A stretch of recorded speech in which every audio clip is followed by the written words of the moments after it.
যেটার সত্তা হারাম ও কখনো হালাল হবে না।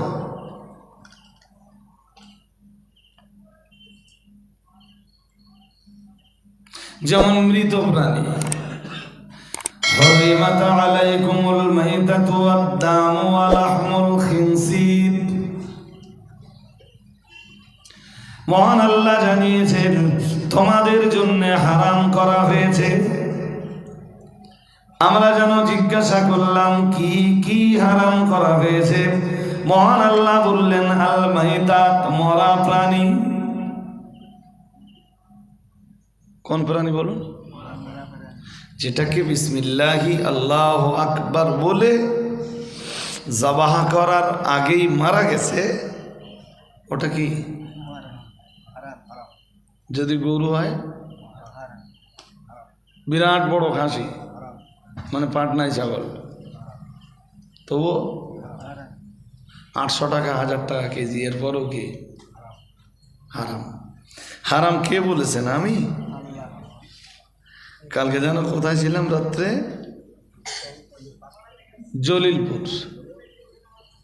ছোট ভাই আওয়াজ হলে হবে না এখানে, একদম পরিবেশ একদম নীরব হতে হবে, শ্রোতারা পুরো নীরব। আমি টুক টুক টুক টুক করে কোরআন পড়বো আর আপনাদেরকে দুটো কথা শোনাবো ইনশাআল্লাহ। আমি যে আয়াতটা পড়ছি না, আয়াতটা 6 পারা সূরা মায়েদার 3 নম্বর আয়াত। আপনারা খুলে দেখবেন,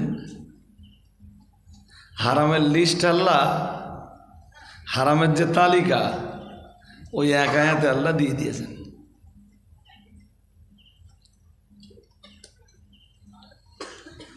আর পৃথিবীর প্রত্যেকটা জিনিস যতক্ষণ পর্যন্ত তার এগেনস্টে হারামের কোনো দলিল না পাওয়া যাবে ততক্ষণ সেটা হালাল।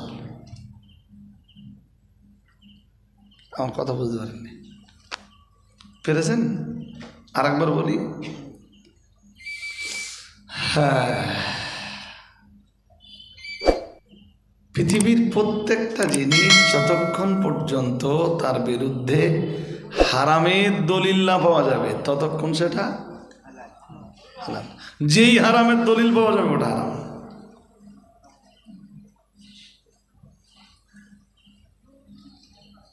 অনেক সময় দেখবেন ঠেলাঠেলি হয়,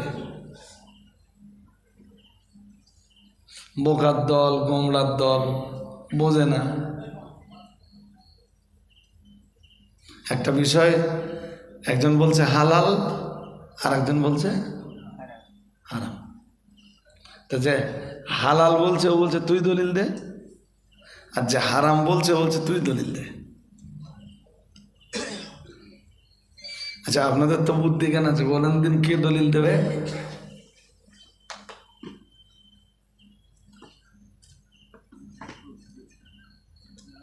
সহজ কথা বোঝেননি বোধ হয়। দুজনে দিতে হবে, এটা বুঝলেন না তখন ধরে? তাহলে আমি এতক্ষণ কি হজ করে এলো? আপনি আর আমি দুজন ঝগড়া বাঁধাচ্ছি কোনো একটা বিষয়কে নিয়ে। আপনি বলছেন, আমি বলছি হালাল, আপনি বলছেন হারাম। এখন দুজন ঠেলাঠেলি হচ্ছে। আমি বলছি আপনি দলিল দেন, আর আপনি বলছেন আপনি দলিল দেন।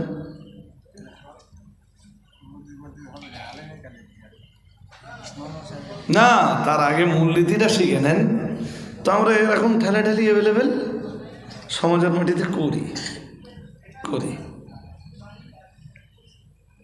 পৃথিবীর প্রত্যেকটা জিনিস যতক্ষণ পর্যন্ত হারাম হবার দলিল না পাওয়া যায় ততক্ষণ হালাল, ততক্ষণ হালাল।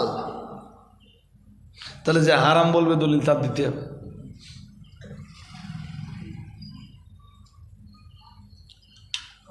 এখনো বুঝতে পারেননি? যে হারাম বলবে দলিল, আরে ভাই পৃথিবীর প্রত্যেকটা জিনিস ততক্ষণ হালাল যতক্ষণ হারাম হওয়ার কোনো নাস, হারাম হওয়ার কোনো দলিল না পাওয়া যায়। মরা প্রাণী হারাম কেন? আল্লাহ কোরআনে হারাম বলেছেন তাই হারাম।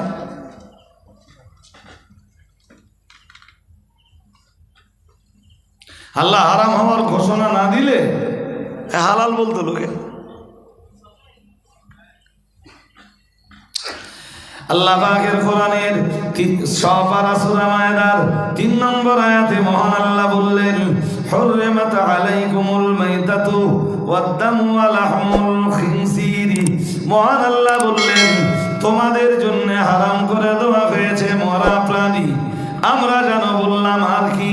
মহান আল্লাহ বললেন, ওয়াদ-দাম, প্রবাহিত রক্ত। কোন রক্ত? মানে বাজার থেকে যখন গোস্ত কিনে আনেন, গোস্তের গায়ে রক্ত থাকে না? হ্যাঁ না বলে না? ওটা প্রবাহিত রক্ত না।